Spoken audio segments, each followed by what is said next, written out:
University assistant crack ചെയ്യാൻ വേണ്ടിയിട്ട് GK പോർഷൻസിനകത്ത് നമ്മൾ ഏതൊക്കെ സോഴ്സ് പഠിക്കണം അതാണ് പറയാൻ പോകുന്നത്. SCERT ആദ്യം ഫോക്കസ് ചെയ്യുക. SCERT 6 to 12 നമ്മൾ സെലക്റ്റഡ് ആയിട്ട് പഠിക്കുക, ഓരോ സബ്ജക്ട് ഓറിയന്റഡ് ആയിട്ട് പഠിക്കുക. അത് തീർത്തതിന് ശേഷം നിങ്ങൾ NCERTയിലേക്ക് പോവുക. NCERT +1 +2 SCERT NCERT സെയിം ആയതുകൊണ്ട് ഒഴിവാക്കാം, ഏതെങ്കിലും ഒരെണ്ണം പഠിച്ചാൽ മതി.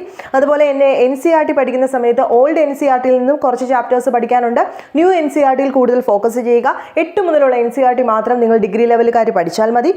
NCERT SCERT തീർത്ത് കഴിഞ്ഞാൽ നിങ്ങൾ കുറച്ച് സ്റ്റാൻഡേർഡ് ബുക്സ് നോക്കേണ്ട ആവശ്യമുണ്ട്.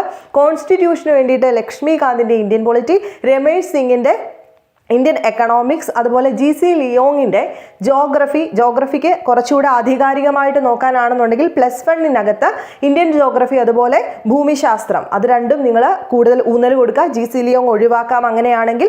അതുപോലെ തന്നെ ഹിസ്റ്ററിക്കാണെങ്കിൽ കേരള ഹിസ്റ്ററിക്ക് ശ്രീധര മേനോൻ്റെ കേരള ഹിസ്റ്ററി ഫോളോ ചെയ്യുക. അതുപോലെ തന്നെ ഇമ്പോർട്ടൻ്റ് ആണ് സ്പെക്ട്രം എന്ന് പറയുന്നത് മോഡേൺ ഇന്ത്യൻ ഹിസ്റ്ററിക്ക് സതീഷ് ചന്ദ്രയുടെ സ്റ്റാൻഡേർഡ് ബുക്സും നിങ്ങൾക്ക് ഹിസ്റ്ററിക്ക് നോട്ട് ചെയ്യാൻ പറ്റും.